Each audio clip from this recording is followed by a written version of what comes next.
Subject English, English grammar.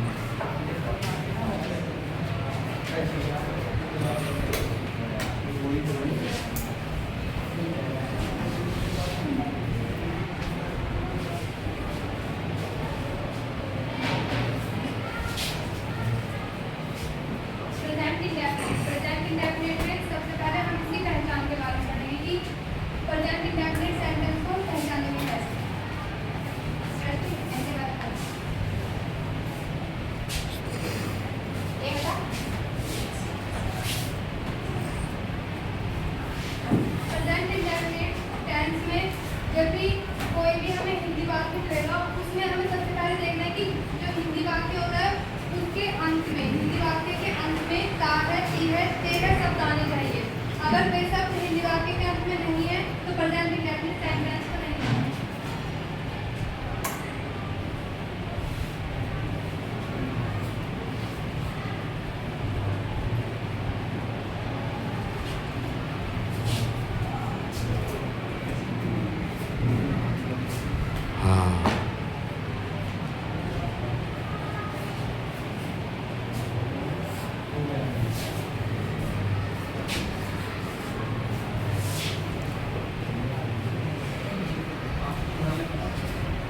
वाक्यों के अंत में ता है, ती है, ते है आदि शब्द आते हैं। जैसे कि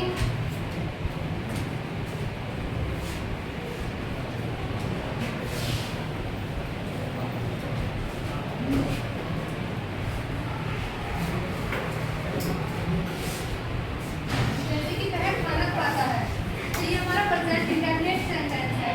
वो इसलिए क्योंकि इसके अंत में ता है आ रहा है। अब इसका स्ट्रक्चर कि जब प्रेजेंट इंडेफिनिट टेंस में पता चल गया कि ये प्रेजेंट इंडेफिनिट टेंस है, अब इसे हम इंग्लिश में ट्रांसलेट कैसे करेंगे? तो इसका स्ट्रक्चर होता है सब्जेक्ट प्लस वर्ब की फर्स्ट फॉर्म प्लस एस या ईएस सब्जेक्ट के अकॉर्डिंग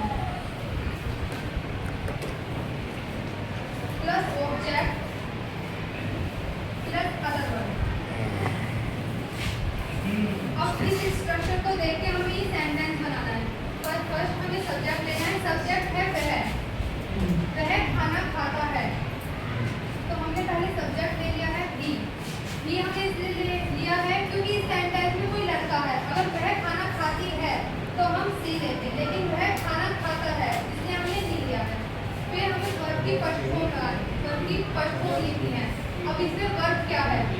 वर्ब वो होती है जो भी सेंटेंस में कोई काम हो रहा है, इसमें काम हो रहा है खाने का, तो खाने की इंग्लिश होगी हमारी ईट। अब एस या ईएस, हमें एस या ईएस कब लगाना है? सब्जेक्ट के अकॉर्डिंग लगाना है। अगर हमारा सब्जेक्ट सिंगुलर है तो हम ईएस या एस लगाएंगे, अगर हमारा सब्जेक्ट सिंगुलर है तो। लेकिन अगर हमारा सब्जेक्ट प्लूरल है तो हम एस और ईएस नहीं लगाएंगे, और आई के साथ भी एस और ईएस नहीं लगाते हैं। तो ही हमारा ही जो सब्जेक्ट है वो सिंगुलर सब्जेक्ट है, तो इसलिए हम इसमें लगाएंगे Yeats. He eats the food.